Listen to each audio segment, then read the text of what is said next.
नमस्कार दर्शकों, आप सभी का स्वागत है हमारे इस चैनल पर। दोस्तों, एक और जहां पूरी जिंदगी हम अपनी जरूरतों को पूरा करने में लगे रहते हैं, वहीं इस दुनिया के अंदर बहुत से ऐसे लोग हैं जो चांद पर भी जाना चाहते हैं, अंतरिक्ष की सैर पर जाना चाहते हैं। ये एक बहुत बड़ा डिफरेंस है एक छोटे इंसान और एक बड़े इंसान के बीच में। यानी एक और जहां मानव सभ्यता अंतरिक्ष में जाकर के बसने की तैयारी कर रही है, चांद पर जाने की तैयारी कर रही है, मंगल पर जाने की तैयारी कर रही है, वहीं पर एक तबका ऐसा भी है जो अपनी 2 वक्त की रोजी रोटी के लिए ही परेशान है। दोस्तों, ये मानव के 2 रूप आपको जो देखने को मिलते हैं, उसके पीछे सबसे बड़ा कारण भी यही है कि ग्रहों की जो स्थितियां हैं, यानी इस पृथ्वी पर जन्म लेने वाला हर व्यक्ति इन ग्रहों से प्रभावित है। या यूं कहिए कि पूरा का पूरा संसार ही एक मैग्नेटिक फील्ड से कवर्ड है और उसके अंदर हम हैं। तो यहां पर हम अपनी मर्जी से कुछ नहीं कर पाते हैं। जो भी होता है हम इन ग्रहों के प्रभाव से प्रभावित होकर के करते हैं। अब यदि हम इन ग्रहों के प्रभाव से प्रभावित होकर के उसी तरीके से करेंगे जैसे वो हमसे करना चाहते हैं, तो फिर नॉर्मल तरीके से जैसे जिंदगी चल रही है वैसे ही चलती है। लेकिन यदि हम अपने अंदर कुछ क्षमताएं ऐसी विकसित करते हैं और हम उन ग्रहों के अगेंस्ट जाकर या उनकी एनर्जी के लेवल को सुपरसीड करके आगे बढ़ते हैं, तो हमें यहां पर जीवन में कुछ और बेहतर करने के अवसर भी मिलते हैं। जैसे कुदरत ने हमें अंगूर दिया, लेकिन उसको किशमिश और शराब के अंदर तब्दील हमने की। कुदरत ने हमें दूध दिया, उसको दही, घी, पनीर, बटर ये हमने कन्वर्ट किया।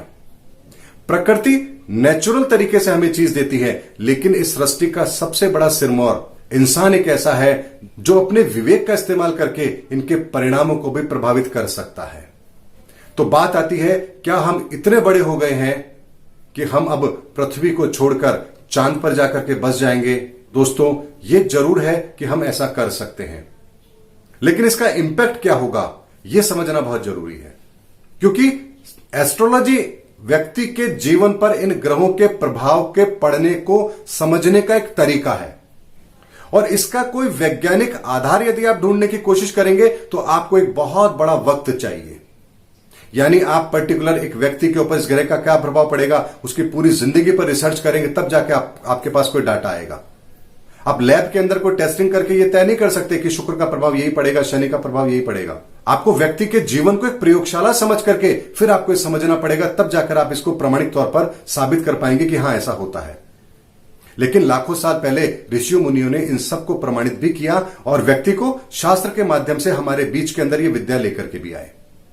लेकिन दोस्तों, बात आती है कि यदि जब इंसान चांद पर चला जाएगा तो क्या होगा, तब उसके जीवन पर एक ग्रह कैसे प्रभाव डालेंगे। एक बात समझना जरूरी है दोस्तों कि धरती पर जो लोग रहते हैं उन पर चांद का प्रभाव स्थायी तौर पर पड़ता है, क्योंकि हमारे शरीर के अंदर 70% पानी है और चांद सबसे ज्यादा आकर्षित वाटर एलिमेंट को करता है।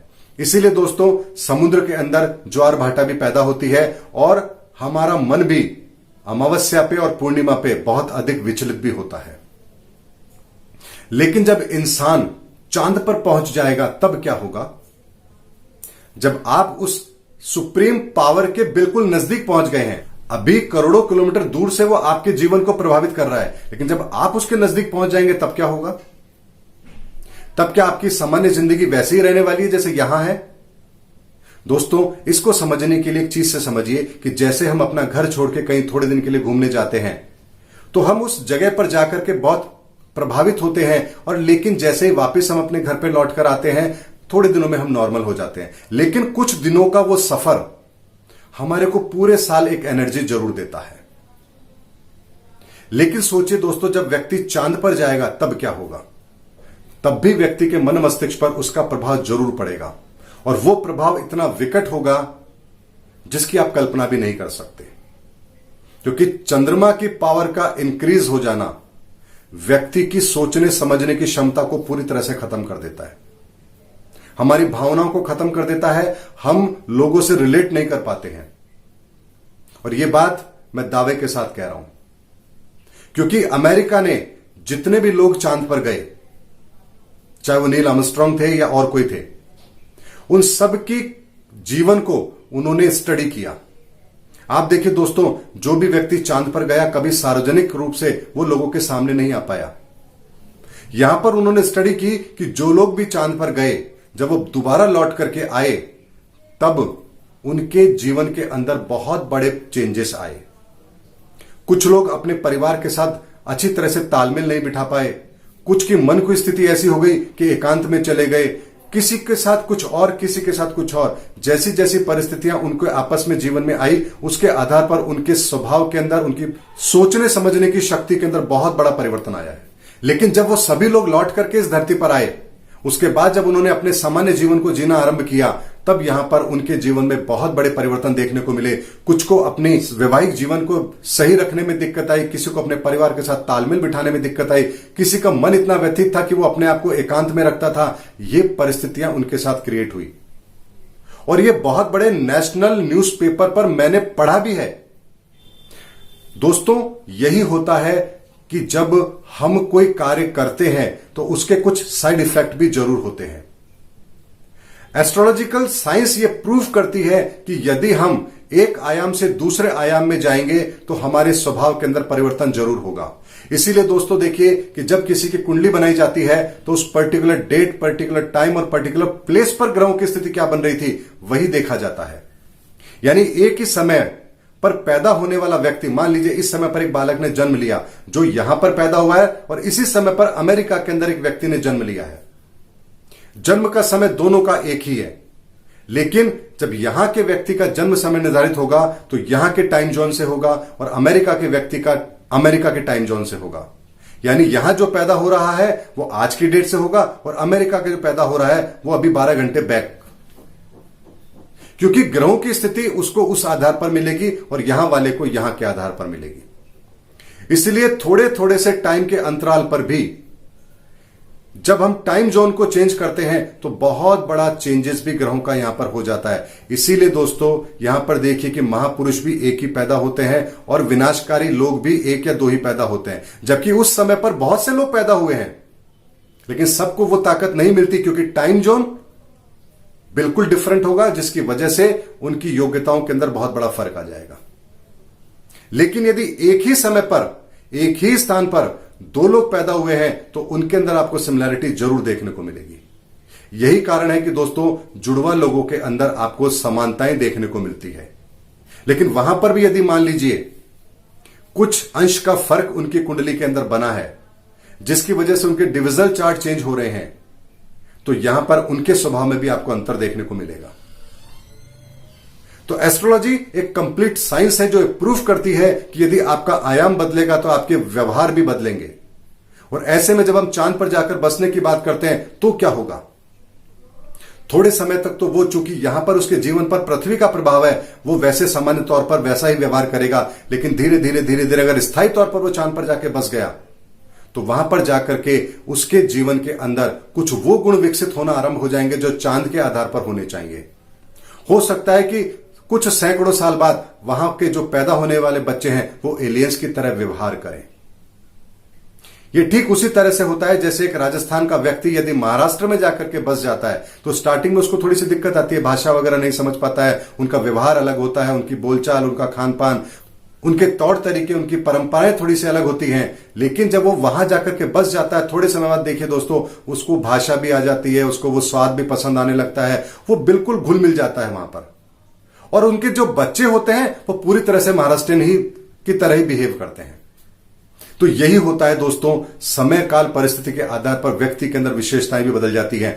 यही कारण है कि इंडियन की सोच अलग है, अमेरिकन की सोच अलग है, चाइनीज की सोच अलग है, जापानीज की सोच अलग है, ऑस्ट्रेलियन अलग तरीके से सोचता है, ऑस्ट्रेलियन अपने अलग तरीके से सोचता है, रशियन अपने अलग तरीके से सोचता है।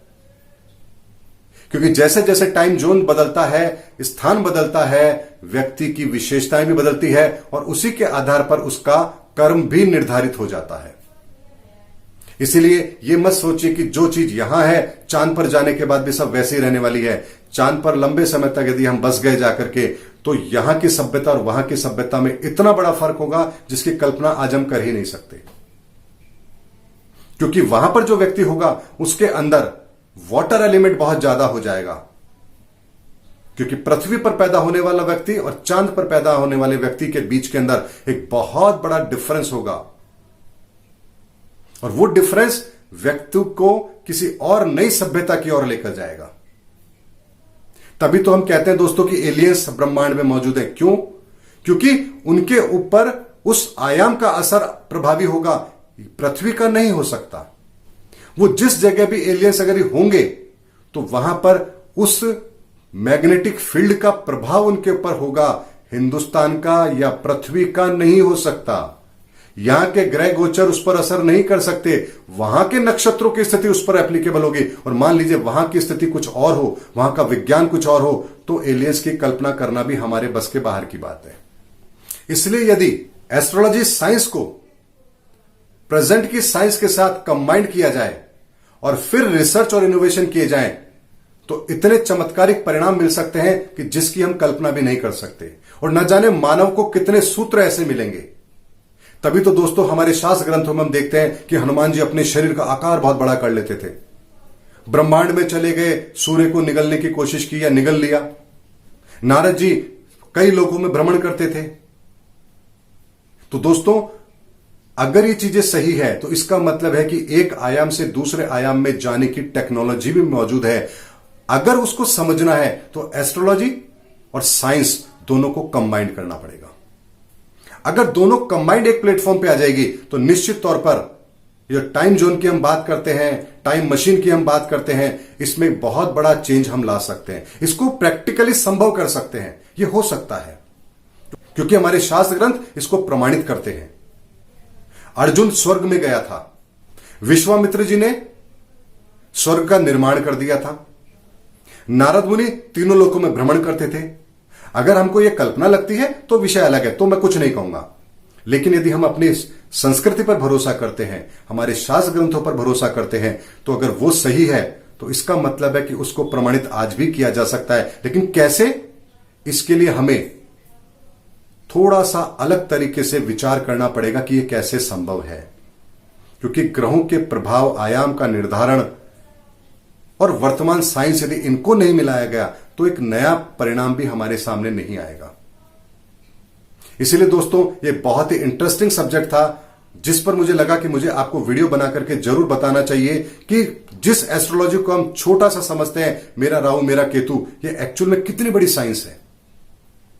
ये ऐसी साइंस है जो हमारे जीवन को पूरी तरह से बदल कर रख सकती है। अगर मेरा वीडियो पसंद आया है तो इसे लाइक कीजिए, शेयर कीजिए, चैनल को सब्सक्राइब कीजिए और अगले वीडियो में और नई जानकारी, रोचक जानकारी, ज्योतिष से परिपूर्ण जानकारी, ज्ञान से परिपूर्ण जानकारी, मोटिवेशन से परिपूर्ण जानकारी लेकर मैं फिर आपके सामने आऊंगा। तब तक के लिए जय हिंद, जय भारत।